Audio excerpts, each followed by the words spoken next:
Hello friends, welcome back to my YouTube channel. तो friends, आप देख रहे हैं मुस्कान, और मुस्कान के आने वाले एपिसोड्स में आप देखेंगे कि रौनक अपने सुहागरात को लेकर के बहुत परेशान होता है। वो सोचता है कि क्या करेंगे, वो बहुत नर्वस होता है। हनुमंत उसको बताता है कि वो मेडिटेशन करे और फिर जो प्रसाद के लड्डू आते हैं वो हनुमंत खा लेता है। इतने में आप देखेंगे कि मुस्कान रौनक जी को आवाज देती हुई आती है। रौनक जब मुस्कान की आवाज सुनता है वो तुरंत मेडिटेशन में बैठ जाता है और मुस्कान देखती है, कहती है रौनक जी ये आप क्या कर रहे हैं। रौनक जी वो जब बार बार आवाज देती है तो रौनक एकदम से देखने लगता है। वो ये कहता है कि बताओ। तो फिर मुस्कान कहती है रौनक जी आपकी तबीयत ठीक तो है ना, ये आप क्या कर रहे हैं। तो रौनक कहता है मैं ठीक हूँ, तुम बताओ। फिर मुस्कान बताती है कि उसने लवली दी और सुरेंद्र की बातें सुनी, और लवली दी ये बात घर वालों के सामने नहीं कह पा रही है कि वो सुरेंद्र जी के साथ अपनी जिंदगी आगे जीना चाहती हैं। और फिर वो बात ये रौनक जी को समझाती है। रौनक मुस्कान की बात को समझता है। रौनक कहता है कि मेरी खुशी तो लवली दी की खुशियों के ही साथ है। वो जिसके साथ खुश है मैं उनके साथ खुश हूँ। अगर लवली दी सुरेंद्र जी के साथ अपना जीवन आगे जीना चाहती हैं तो मुझे इसमें कोई ऐतराज नहीं है। इधर आप देखेंगे कि रौनक और मुस्कान कमरे से जा रहे होते हैं तो सर जी निकल रहे होते हैं, वो दूसरी साइड जा रहे होते हैं। तो पीछे से रौनक आवाज देता है कि आप कहाँ जा रहे हैं। तो बाबूजी वहीं पे रुक जाते हैं। रौनक कहता है कि आप किधर जा रहे हैं। तो वो ये कहते हैं कि मैं वॉशरूम ढूंढ रहा था। रौनक बताता है इधर से राइट जाके लेफ्ट है तीसरा रूम।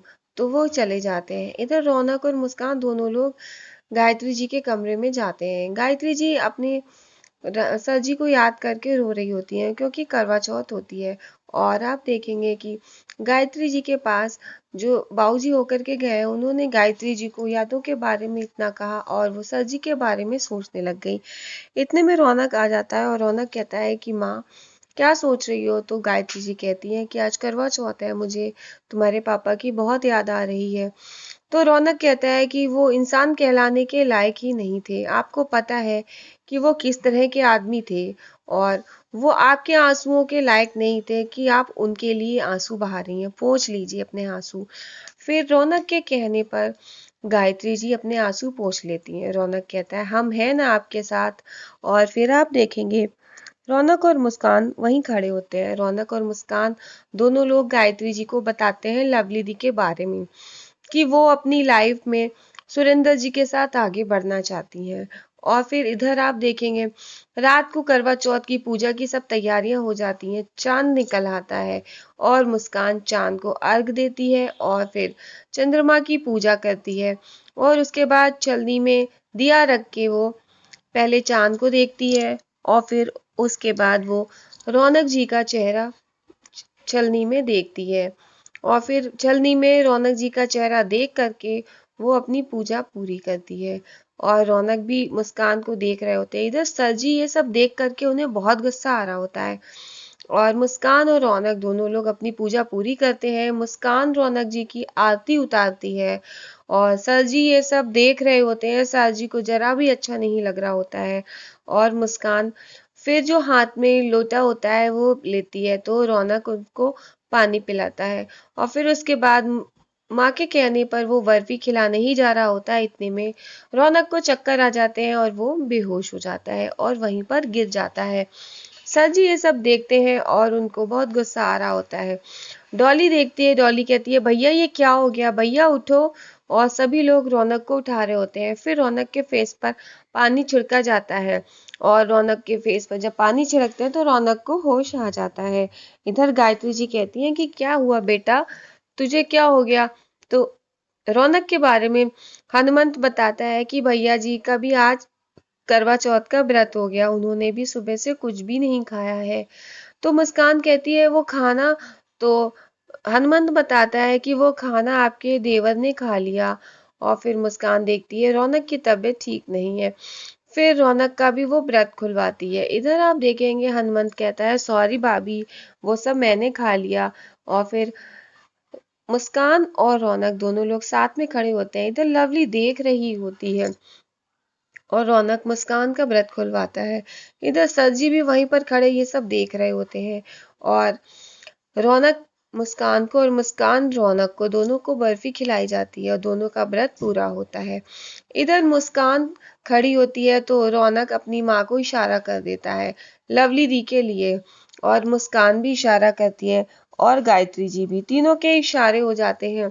और फिर उसके बाद इधर आप देखेंगे कि घर में सभी लोग बैठे होते हैं, बुआ जी, बंटी, लवली, डॉली, सर जी, सभी लोग होते हैं वहां पर। तो गायत्री जी कहती हैं कि लवली, मैंने तुम्हारे लिए कुछ सोचा है, आज करवा चौथ के उपलक्ष्य पे मैंने कुछ सोचा है। और फिर तुरंत वो थाल मंगाई जाती है और फिर रौनक सुरेंद्र जी को उठाता है और कहता है कि लवली दी आपके लिए सरप्राइज है। और फिर आप देखेंगे कि सुरेंद्र जी का हाथ पकड़ के लवली के पास ले जाते हैं और रौनक, मुस्कान और गायत्री जी सभी लोग बहुत खुश होते हैं, क्योंकि वो लवली को अपनी जिंदगी में आगे बढ़ते देखना चाहते हैं। इधर लवली बहुत आश्चर्य से देख रही होती है और बंटी भी, सभी लोग बहुत आश्चर्य में पड़े होते हैं। इतने में रौनक कहता है कि लवली दी, हम लोग तो सिर्फ आपकी खुशी चाहते हैं और हम लोगों ने सबने मिलकर ये फैसला लिया है कि अगर आप सुरेंद्र जी के साथ अपने जीवन में आगे बढ़ना चाहती हैं तो हम लोग आपके साथ हैं। और फिर वो करवा चौथ के उपलक्ष्य पे वो शादी का जोड़ा और गहने, लवली को सुहाग का सामान भी दिया जाता है।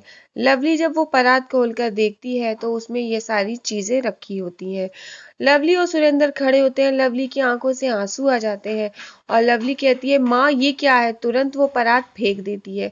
वो कहती है, आप लोगों ने ये सोच भी कैसे लिया कि मैं दीपेंद्र जी को भुला सकती हूँ, और अभी दीपेंद्र जी को गए 2 महीने भी नहीं हुए हैं और आप लोगों ने ये सब सोच लिया। तो फिर सभी लोग कहते हैं कि लवली, तुम ही तो सुरेंद्र के साथ आगे बढ़ना चाहती थी। और रौनक भी ये कहता है। तो लवली कहती है कि आप लोगों को ये कब लगा कि मैं ऐसा चाहती हूँ? तो मुस्कान बताती है कि लवली दी, आपको मैंने सुरेंद्र जी से बातें करते सुन लिया था कि आप घर वालों को ये बताने में झिझक रही हैं कि आप उनके साथ अपने जीवन में आगे बढ़ना चाहती हैं, आप उनके साथ जाना चाहती हैं। तो लवली कहती है, मैंने ये कहा जरूर था, लेकिन मेरा मतलब ये नहीं था कि मैं सुरेंद्र से शादी करना चाहती हूँ, ये गलत है।